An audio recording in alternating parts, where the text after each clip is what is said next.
भगवान करे कोई नैरेटिव के चक्कर में न फंस जाए। इस्तीफा देने के 4 महीने बाद जगदीप धनखड़ जब लोगों के सामने आए तो उन्होंने ये जोरदार हमला बोला। हमला किस पर बोला था उस पर तो बात करेंगे ही, लेकिन जगदीप धनखड़ जिस नैरेटिव की बात कर रहे हैं, पहले आप उनके इस पूरे बयान को सुनिए। भगवान करे कोई नैरेटिव के चक्कर में न फंस जाए। इस चक्कर यूं में कोई फंस गया तो निकलना बड़ा मुश्किल है। मैं अपना उदाहरण नहीं दे रहा हूँ। दोस्तों, आपको याद होगा 21 जुलाई का वो वक्त जब संसद का सत्र शुरू हुआ था। शाम ढलते ढलते जगदीप धनखड़ ने स्वास्थ्य कारणों का हवाला देते हुए इस्तीफा दे दिया था और कुछ घंटों बाद उनका इस्तीफा स्वीकार भी कर लिया गया था, जिसके बाद ये आरोप लगे कि भाजपा ने जबरदस्ती उनका इस्तीफा करवाया है। और इसके बाद जब जगदीप धनखड़ मीडिया के सामने आते हैं तो वो कुछ ये बयान देते हैं और इस बयान के बाद से ही हलचल तेज हो जाती है। जगदीप धनखड़ ने यह बयान भी किसी ऐसे वैसे कार्यक्रम में नहीं बल्कि आरएसएस के कार्यक्रम में दिया है। जी हाँ, जगदीप धनखड़ आरएसएस के संयुक्त महासचिव मनमोहन की किताब के विमोचन समारोह में पहुंचे हुए थे। इस दौरान जगदीप धनखड़ ये बात कहते हैं। जगदीप धनखड़ इशारों इशारों में तंज कसते हैं और साथ ही साथ कहते हैं कि 4 महीने बाद इस अवसर पर, इस पुस्तक पर, इस शहर में मुझे बोलने में कोई हिचकिचाहट नहीं होनी चाहिए। जगदीप धनखड़ के बयान इस तरफ इशारा कर रहे हैं कि अब तक उन पर जो है किसी का प्रेशर था और यही वजह थी कि वो नजर नहीं आ रहे थे, ना ही किसी से मुलाकात कर रहे थे। जगदीप धनखड़ के इस बयान को लेकर वरिष्ठ पत्रकार केपी मलिक सर लिखते हैं, आखिर खड़क गए धनखड़। 4 महीने पहले पद से हटाए जाने के बाद पहली बार किसी कार्यक्रम में शामिल हुए। पूर्व उपराष्ट्रपति जगदीप धनखड़ का पहली बार सार्वजनिक मंच से बयान आया, जिसके दौरान उन्होंने संघ के विचारों और एक मजबूत राष्ट्र बनाने के दृष्टिकोण की प्रशंसा की। लेकिन ये क्यों कहा? ऐसा समय है जिसमें कुछ लोग नैतिकता और आध्यात्मिकता से दूर होते जा रहे हैं। मैं फ्लाइट पकड़ने की चिंता से अपना कर्तव्य नहीं छोड़ सकता और मेरा हाल का इतिहास इसका उदाहरण है। मनमोहन वैद्य की किताब के विमोचन के मौके पर ये किस पर इशारा कर रहे हैं धनखड़?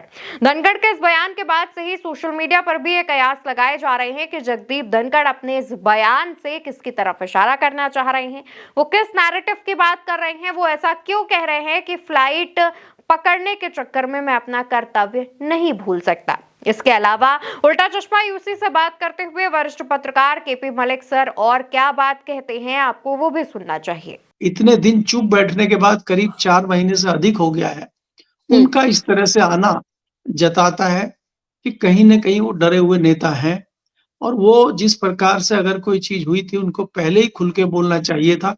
आज उनके बोलने का कोई मतलब नहीं है, बहुत ज़्यादा चर्चाओं में वो नहीं है।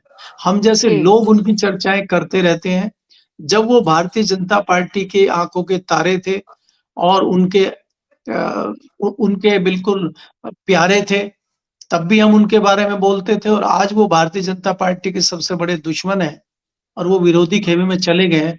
आज भी हम लोग उनकी चर्चा कर रहे हैं। वो खुद किस ओर हैं, वो खुद किस ओर थे, आज किस ओर हैं, उनको खुद को ही नहीं पता। तो ऐसे व्यक्ति जिसको खुद ही नहीं पता कि वो कहाँ हैं और किसके लिए कह रहे हैं, तो ऐसे व्यक्ति की क्या ज़्यादा चर्चा की जाए। दोस्तों, हैरानी की बात तो यह है कि धनखड़ को रिसीव करने भाजपा का कोई नेता नहीं पहुंचा। जी हाँ, मीडिया रिपोर्ट्स की माने तो जगदीप धनखड़ जब एयरपोर्ट पर लैंड होते हैं तो उन्हें रिसीव करने भाजपा की तरफ से कोई भी नेता नहीं पहुंचता है। इसको लेकर कांग्रेस ने सवाल उठाया। साथ ही इस कार्यक्रम में एक और वाकया देखने को मिला। जगदीप धनखड़ जब जनता को संबोधित कर रहे होते, अपनी बात रख रहे होते हैं, इस दौरान एक शख्स आता है, धनखड़ के कान में फ्लाइट का समय बताता है। तो धनखड़ उस शख्स की तरफ इशारा करते हुए कहते हैं कि ये फ्लाइट पकड़ने के लिए अपना कर्तव्य नहीं छोड़ सकता। मेरा हाल या अतीत इसका सबूत है।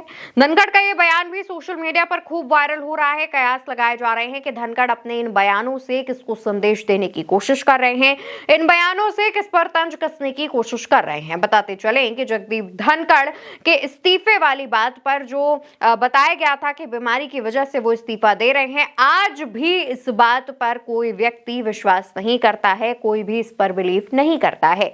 तमाम लोगों को लगता है कि भाजपा ने जानबूझकर प्रेशर डालकर धनखड़ से इस्तीफा करवाया था। खासतौर पर दिल्ली हाईकोर्ट के जज के घर मिलने वाले कैश कांड के बाद धनखड़ पर भारतीय जनता पार्टी की निगाहें टेढ़ी हो गई थी और इसी वजह से धनखड़ का इस्तीफा कराया गया। फिलहाल धनखड़ के इन हालिया बयानों को लेकर आप क्या सोचते हैं? आपको क्या लग रहा है कि धनखड़ इशारों में किस बात का जिक्र करना चाहते हैं? इसका जवाब कमेंट सेक्शन में दीजिएगा। वीडियो को लाइक कीजिएगा, चैनल को सब्सक्राइब कीजिएगा। नमस्कार।